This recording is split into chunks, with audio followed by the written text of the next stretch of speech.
السلام عليكم ورحمة الله وبركاته. معاكم يا حبايبي النهاردة قناة حبيبة هتقدم لكم وصفة من أسهل الوصفات. معانا النهاردة هنعمل لكم ستريبس. معانا النهاردة نص كيلو من الصدور، هنقطعها شرايح زي ما انتم ما شايفين كده، مش تخينة ولا رفيعة، وسط.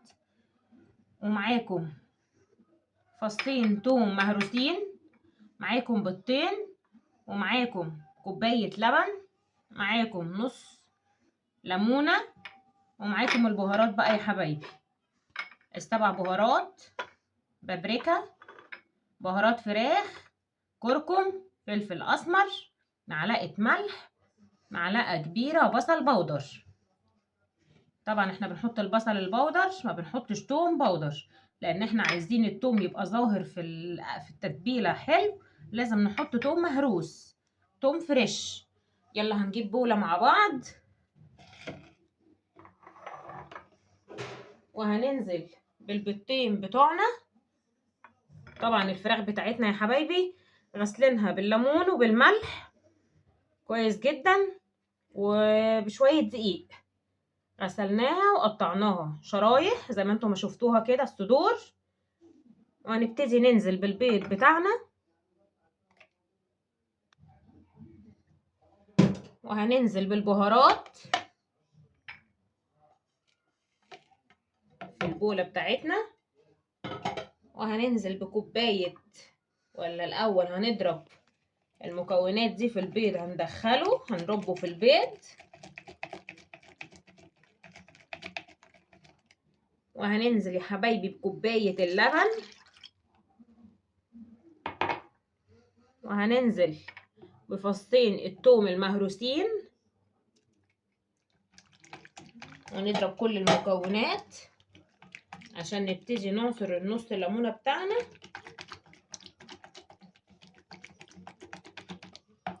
نجيب العصارة بتاعة الليمون، وهننزل ببشرة نص ليمونة،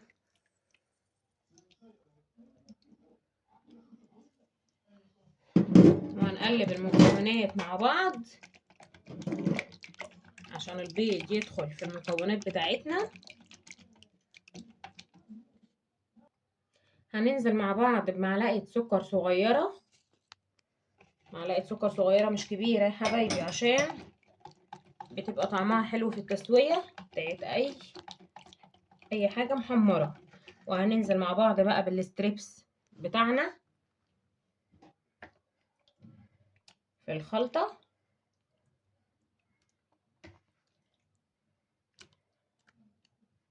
ننزل بالكمية كلها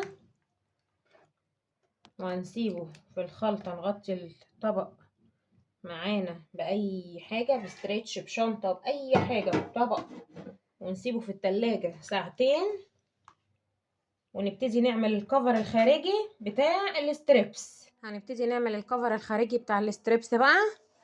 معانا كوباية دقيق حطيناها في بولة واسعة، ومعانا نص كوباية دقيق ذرة. عندنا دقيق الذرة الأبيض ماشي، عندنا دقيق الذرة الأصفر ماشي، النوعين يمشوا. يعني كوباية دقيق أبيض بتاع المعجنات، ونص كوباية دقيق ذرة، ونص كوباية نشا، كل ده في طبق واحد. وهننزل بمعلقة بيكنج باودر عشان تنفخ الاستريبسية كده وتبقى مرمشة وجميلة. ومعانا البهارات، معانا ملح، معانا معلقة فلفل اسمر صغيرة، معلقة بصل بودر، معلقة كركم، معلقة بهارات فراخ. هننزل مع بعض في البولة بتاعتنا. طبعا بهارات الفراخ اللي ما عندهوش يستخدم مرقة الدجاج الماجي عادي، ده بيمشي وده بيمشي كله بيمشي يا حبايبي في نفس الخلطة. يلا هنبتدي نقلب المكونات بتاعتنا. هنقلب المكونات في بعض كده. طبعا الستريبس بتاعنا من المستحب ان احنا طبعا كنا نسيبه 5 ساعات، بس احنا طبعا مستعجلين والغدا لازم يتعمل، فمن الطبيعي ان احنا نخرجه من التلاجة. طبعا احنا قعدناه ساعتين في التلاجة، اقل حاجة ساعتين، ما ينفعش قبل كده عشان يشرب من الخلطة بتاعتنا، لازم ساعتين. في ناس بقى بيسيبوه اليوم كله، بيبقوا عاملينه من الصبح، انا بقى عاملاه قبلها بساعتين. هنبتدي نجيبه من التلاجة عشان نبتدي نغلف الستريبس من التلاجة بعد ما قعد ساعتين على الاقل. هننشل طبعا الستريبس، نحطه على الدقيق، الخلطة اللي احنا عملناها مع بعض، الكفر الخارجي، وننزل في الدقيق، نبدر كل الكمية بتاعتنا.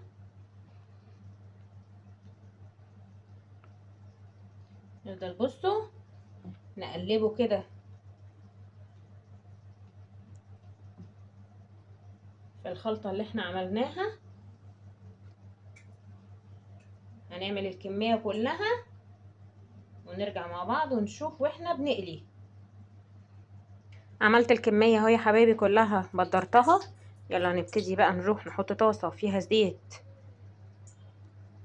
يكون سخن، وننزل بقى بالستريبس بتاعنا اهو يا حبايبي. جبنا طاسة فيها زيت وهننزل بالستريبس بتاعنا اهو، ياخد التغليفة في اللون، وبعد كده ايه نوطي عليه النار. ما ينفعش نعمله على نار عالية على طول. بصوا يا حبايبي لونه جميل ازاي، شايفين القرمشة، شايفين الطعامة. حمر بقى بقية الكمية دلوقتي ونرجع مع بعض واحنا بنغرف الاكل. وبكده حبايبي نكون عملنا الستريبس ونهينا الفيديو معاكم. غرفنا اهو يا حبايبي، وده شكل الاكل بتاعنا. اتمنى ما تنسوناش في الشير واللايك، اللايكات الكتير بقى على الفيديو، والسبسكرايب عشان يوصل لكم مننا كل جديد. السلام عليكم ورحمة الله وبركاته.